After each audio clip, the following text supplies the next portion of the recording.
Greetings and salutations to all you folks out there, and welcome to the final of the Legend of the Stars Qualifier number 4. This is going to be between Bias and Procrastinating. Bias on the bottom right is Aeon in the lovely purple color, and Procrastinating, otherwise known as Jaguar, is taking his traditional navy blue in the top left and running Seraphim. You will notice that both of these guys have hover factions, the artillery from Jaguar and the tanks from Bias. That's going to give both of them a good solid tool to expand on this map early. The map is Chiron, or Chiron, or however you choose to pronounce that thing, and there is a lot of water, as you can see. It is a 10-kilometer map, so walking is going to be useful, but you're not going to be close quarters like you are in a 5K. Navy will probably come into play later on, but because of the design of the map, you are able to take refuge in the center. There are cliffs around the edges that kind of disrupt frigate fire, although destroyers can shoot in from the outside edges,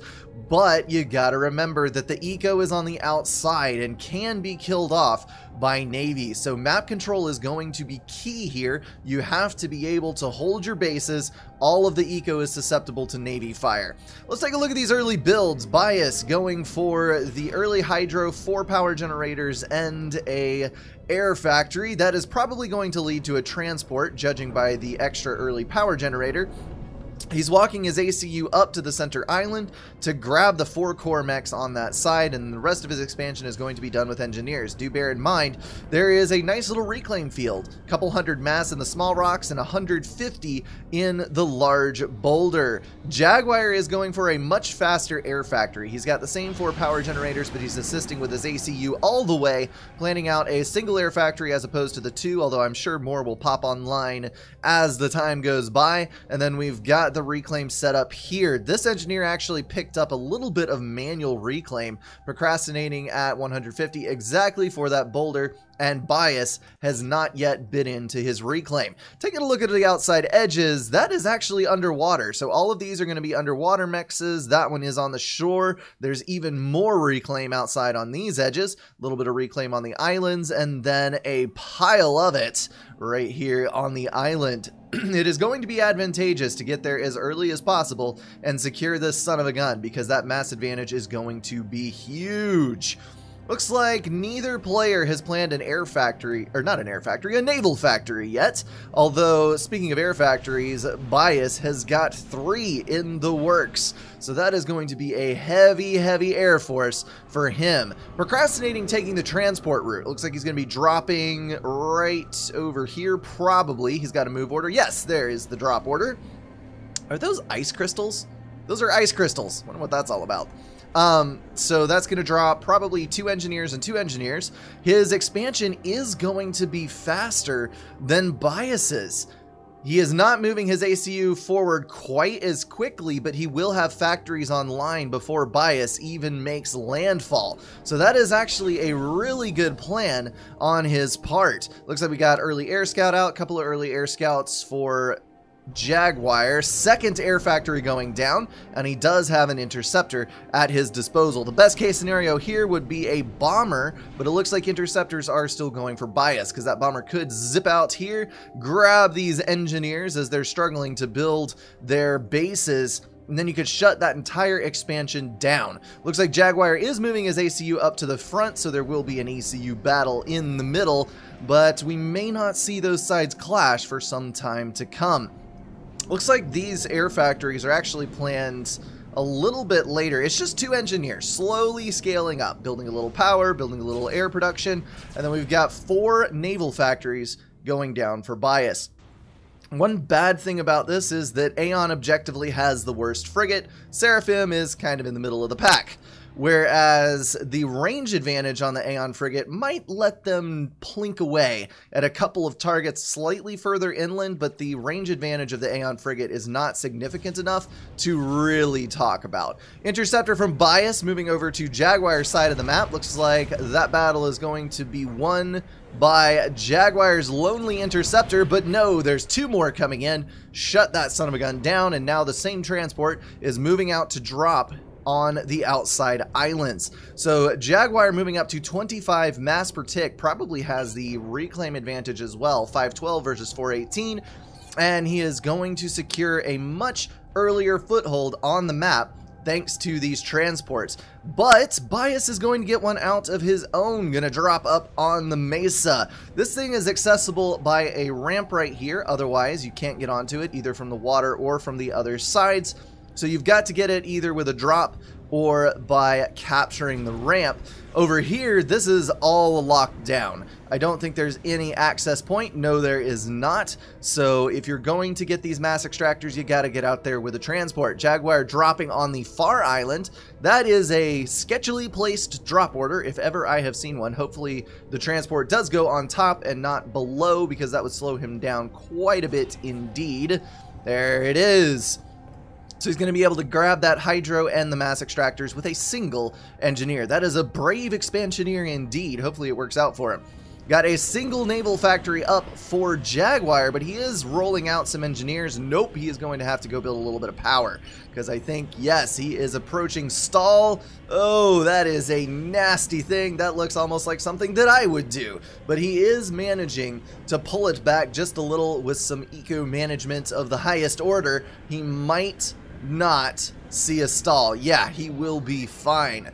Bias on the other side has a full power bar. He needs to be biting into this reclaim to be able to spend some of that, but that is going to allow him to roll out his air production without any slowdowns. Radar up on the front, so he'll be able to see what's going on. We got 2 engineers on the outside expansion, but the interceptors from Jaguar were able to drop that transport before the next engineer was able to move to these outside mass extractors. 43 mass per tick for Jaguar and, well, 45 and 43. So these guys are now running neck and neck. But you can see that we've already got a couple of tanks out from Jaguar. He is pushing out some units early from his base. Got 4 land factories on the south side and then 2 more to the north, and that's going to let him get a pretty significant early land advantage over Bias. Bias is immediately running up here with some engineers on an attack move order. Jaguar has not yet decided to take part in the mass on his side of the island. Aurora's moving out with the customary land scout in tow, because of course you gotta have your intel, and the first frigate is out for Jaguar, 2 out for Bias, almost identically. Yeah, he started those factories at the same time. So the naval factory is going to have the same build power as 4 T1 engineers. So this is a factory and a half, 2.5 factories, and we have 2 for Bias. So the naval production advantage does go to Jaguar in the earliest portion of the game, and he's also got the land advantage. This is going to turn out to be a little interesting because Bias is pulling ahead slightly on eco. He's got a T2 mass extractor in the back of his base, which Jaguar has not even begun yet, but I can't really argue with that because Jaguar is going to have the significant early game advantage as far as his expansion and land capture goes. Over here, let's see, we've got T2 mass extractor number 2 going down at quite the furious pace.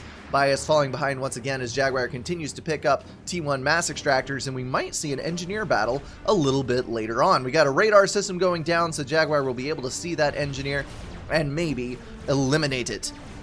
Jaguar moving his ACU across the north side of the island to pick up those T1 mass extractors.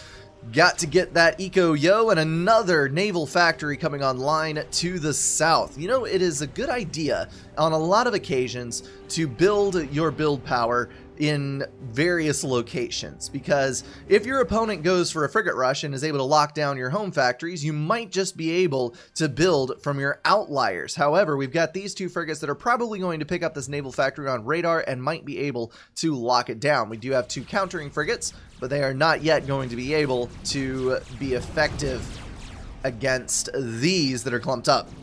Sorry, that was a little bit of a mumble because I was looking down here at this hydro. Frigates are able to do quite a bit of damage. I think some people underestimate their reach when you're thinking about T1 Navy harassing your stuffs. This hydro is going to go down. He could probably shut down that mass extractor and the naval factory over there as well. And in the center of the island, we have our first significant land engagement. This is mostly engineers, which is unfortunate because engineers are not very good for anti-tank measures unless, of course, they are building T1 point defense, but there is no time for that. So T1 tanks are going to move in. Tham's countering the Auroras quite well because they have closed to range. They have double the HP and the same damage, so of course once you close that up, then you're going to win. Jaguar moving towards the right side of the island with his ACU and a clump of tanks. Bias is going to pick up the gun upgrade. That's going to be range. Probably I would have gone for power first, because if you double your DPS, you're better off versus the tanks that are in your immediate vicinity. The range doesn't increase your damage, but you can reach out and hit any artillery that is coming your way. So I guess it's kind of tit for tat, but if I was versus Auroras, I would, of course, go for the range upgrade first, since your ACU can get ranged by them. Oh, it's so close! The Naval Factory does go down. The frigate is going to go down a moment after, claiming one of Jaguar's before it goes down. So current frigate count is going to be 6 and a sub, 7 and a sub on the north side, and 3 frigates on the south. That is far more than Bias has under his control. He is actually up on his 3rd T2 mass extractor, but he is still behind in overall income. That is completely due to the map control situation. Jaguar has claimed all of his mass extractors on his side of the island, harassed most of the mass extractors on his opponent's side of the island, denied this expansion completely, and has been able to hold on to a significant portion of the outlying map while also eliminating the mass extractors that Bias does have under his control. So this is best case scenario for Jaguar, who, by the way, has actually moved to a single solitary T2 mass extractor. Something to keep in mind as well, let's check the range here.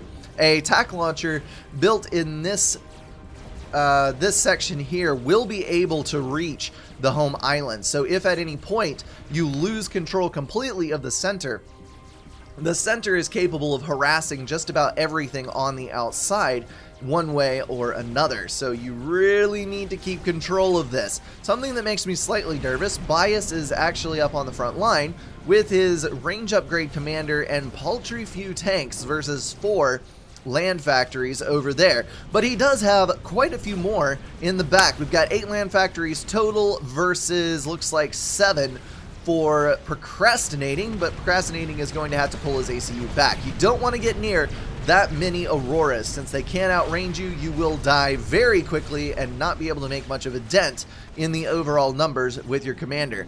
I was thinking that might be a T2 Naval Factory upgrade, but it is not. It is just a very, very heavily assisted Naval Factory. I would love to see this Navy being put to a little bit better use, locking down the opponent. This is going to be a T2 Naval Factory upgrade, and that is going to spell a little bit of trouble for Jaguar. Looks like Bias is going to move into the base further. I'm not really comfortable making a call on whether or not this will be a successful push. Obviously, he is going to outrange any form of point defense that can be put up there, and his ACU is going to be able to counter most of the tanks with the Auroras to back it up. It should be fine. He does have a T1 anti-air built next to his commander, and that's probably because he's not super confident in his ability to claim air, but I think he is actually ahead, especially considering the fact that Jaguar has got quite a few interceptors low on fuel. Looks like we got about 30 over there, and then we've got 45 on Bias's side, all fully charged, ready to go. Oh my goodness, Jaguar's actually going to kill a second T2 mass extractor. He killed the first. That is going to absolutely shut down Bias's economy. He worked so hard on getting those to be ready for this push. Looks like Jaguar is going to have a hard time holding the middle though. His ACU is in the water. Hopefully he doesn't get trapped, because that could turn quite bad for him very quickly. But he did build another set of land factories up on the northern plateau, so that's going to give him a grand total of 13 naval factories, actually 12. There are several over there, so a dozen land factories. And then we've got about 8 still for Bias, although he will be able to pull in tanks from his own island because of the hover tanks, should he choose to do so. Exodus class is out. That's going to be able to counter at least a couple of these frigates. He's got a couple frigates to his name on the south base though. I think he'll be able to shut down this push. Jaguar may not have done enough damage to make this mass donation worth it. He's going to leave quite a few wrecks in this water. You can already see about 100 mass per pop once Bias starts reclaiming that. Bias also getting an air win under his belt. And then we've got T2 gunships from Jaguar that are going to have to retreat in the face of that loss of air. This is turning into a bit of a sketchy proposition for Jaguar. Bias just slowly eating away at the edge of this base. Jaguar probably going to have to move out the land production in the middle, and the T2 Navy on this side really saved Bias's butt. He was so close to getting shut down on this, and he is now in a position to make a comeback. We've also got frigates moving in from Jaguar, but they're just strung out way too far. They're going to collide with this clumped up group of units. There we go. All right, so he is moving to clump his Navy up. I was about to say that would have been a total loss of Jaguar's entire Navy if he had run in with that.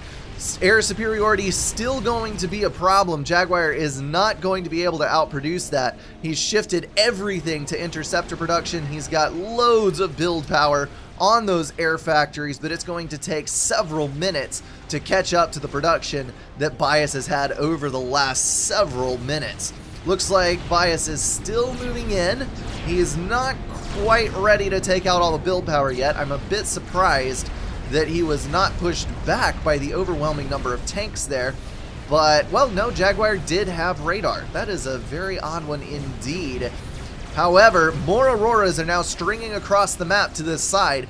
Bias is going to be able to back up his ACU, eliminate all the build power on the south, and that is going to really hurt Jaguar's prospects. When you don't have the build power, even if you have the mass, you're not going to be able to catch up to what your opponent is doing. And he's also going to lose a couple of factories on the north side.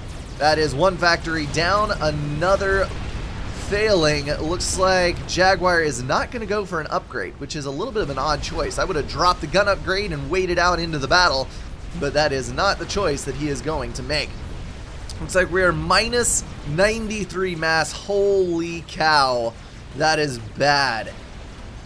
Bias on minus 56. So both of these guys were relying on reclaim that is no longer coming in all likelihood. They've got way more build power than they actually need. The difference is that Bias is now going to secure another group of 4 mass extractors and an entire reclaim field.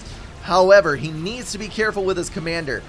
Jaguar has now cut off his flow of tanks from his home base, and he's re-secured the north, so he will be able to make a little bit of a comeback here, maybe be able to get over to the other side, but I'm not 100% sure. Looks like Jaguar, to a certain degree, has shut down his naval production.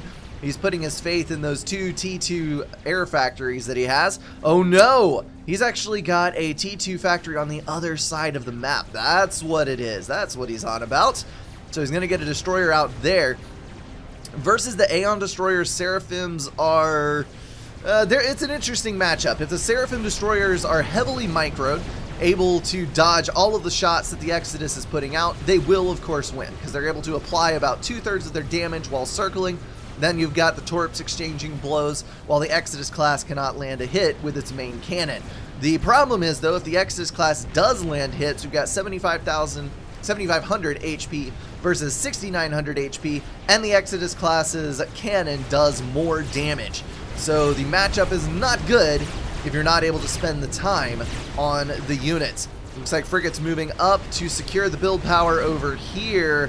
That is going to be bad news if Jaguar loses his home production base. We got the first destroyer out, and it is going to take a hit immediately from that Exodus class. No micro there, is going to miss entirely the group that is heading for his home base. Jaguar trying to chase away all of these Auroras. Since there aren't any frigates left over here, those Auroras are actually free to move into the base and start killing off the build power. So this could put a massive dent in Jaguar's prospects. Looks like he's going to move back, resecure his mass extractors, and try to get his eco whipped back into shape. Jaguar now at 61 per tick versus 67 for Bias because of the map control flip.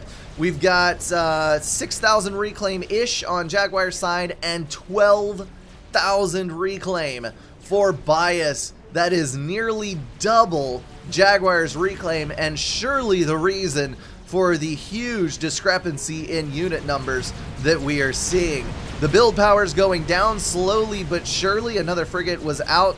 Might even lose all of the frigates over here, but the death of those engineers is going to secure a naval victory for Bias in the long run. Looks like we've still got 5 frigates over here, several frigates on the south side. We might even see a reversal where Bias loses his build power, but the difference is that Bias has already got 4 destroyers out to achieve Jaguar's 1-2 destroyers. This is going to be bad for Jaguar's base. He's already lost some T2 mass extractors across the front. A couple of those were T1, I think. A couple of them were T2. And then he's in danger of losing his core base to this naval push. He's going to have to push his T2 destroyer in, probably to its doom, but he's got to try something to get rid of these units in his base. Aurora's moving in. They're going to start whittling away at the engineer numbers. Looks like Jaguar has got a T2 power trying to be built. T1 point defense is going to come online since Auroras cannot bring artillery with them. That point defense is going to absolutely waste the faces off those tanks. But the T2 power is going to go down. Another T2 mass extractor gone, and Jaguar is down to 43 mass per tick. This is turning into a bit of a problem for him. Jaguar canceling a T2 upgrade and getting out of the land. That is going to put him in the water, safe from the Auroras, but in the water, susceptible to destroyers. His map control is crumbling. Bias pulling ahead in all aspects. We've got an air win. We've got a naval win on the way, thanks to the final frigate going down in the home base. This is going to be staved off. Looks like the air win is now secured, maybe? It's a little closer than I thought. But Bias is going to get a little bit of a good turn in there, come behind the interceptors. Jaguar struggling to maintain. He's got a torp bomber out, 2 torp bombers out, shifting to that production. If he would have had the 5 or 6 extra interceptors to throw into the air fight, it might have made the difference and he could have won that, but now he's going to lose those torp bombers to the interceptors that are now moving over his base, building up the mass extractors, but I don't think they're going to stay alive long enough to make a difference. Destroyer moving in on the naval build power now. Still got the T2 HQ over there, but he's only got 41 mass per tick to run it. Jaguar taking heavy damage on his way to the water, was able to make it in despite the tanks trying to trip up his pathfinding, but he's down below 6k HP. If those destroyers get over here, they might be able to finish the job. But here comes the heroic Seraphim destroyer killing off the last of the Exodus class on the top left. Looks like we've got 2 destroyers, 2 frigates, versus quite a few frigates actually, and 2 destroyers. 3 destroyers total to Jaguar's name, but he's having to use this one to defend his base. It might not be over yet. He's still got some mass extractors in the outlying areas, 37 mass per tick to 85. If he's able to save his base, I did not think that units could come up there. He might be able to reclaim his way to a comeback, but things are looking not too great for him. This is going to be one of the deciding factors, I think. If Jaguar can kill this navy and save his destroyers alive, then he might be able to do the same damage to his opponent's base that was just done to him. But I think that is relatively doubtful due to the fact that there were a few more frigates and another destroyer on the south side. These destroyers simply are not clumped properly, and maybe with some heavy micro things can be different, but no. Those frigates ran in, absolutely wrecked by those Exodus class destroyers, and now it's a micro battle, but it's 3 destroyers versus 2. The odds are simply not in your favor. Strictly from the torpedo damage, you're going to have a bad time. And then we've also got a torpedo bomber in the mix. So those 2 destroyers are going to run away as quickly as they can, group up with the 3rd that's coming from the rear. But now we're just seeing Auroras overtake the entire map. They're moving through the islands. They're moving in. on Jaguar's home base. If he had the frigates to deny this, he might be able to make it work out, but I just don't see it happening. Bias is slowly but surely strangling Jaguar's hold on the map. This is bad for him. Here comes Jaguar right up to the edge of the water, trying to head off the Aurora flow. It is not going to happen. The last of his base crumbles. He throws out the GG, and I think that is going to be Bias victorious in the final. Jaguar taking his damage. There's so many Auroras there. They're now focus fired, stripping the HP away, and that is going to be GG. Bias wins it, and with that win secures the prize money, the avatar, and a slot in the final. Well, the final is going to be coming up in just a couple of weeks. It's going to be before the end of December, and of course, I will be casting it, hopefully not with the stuffiness that I am finishing this game up with today. I do apologize, a little bit off my game, but hopefully you enjoyed the tournament coverage. There will be some more in the following week of the Blackheart tournament, so look forward to that, and then, of course, YouTube will be carrying on as normal. As always, guys, thank you so much for watching. Congrats to Bias once again for winning the tournament, and I will see you in the next one.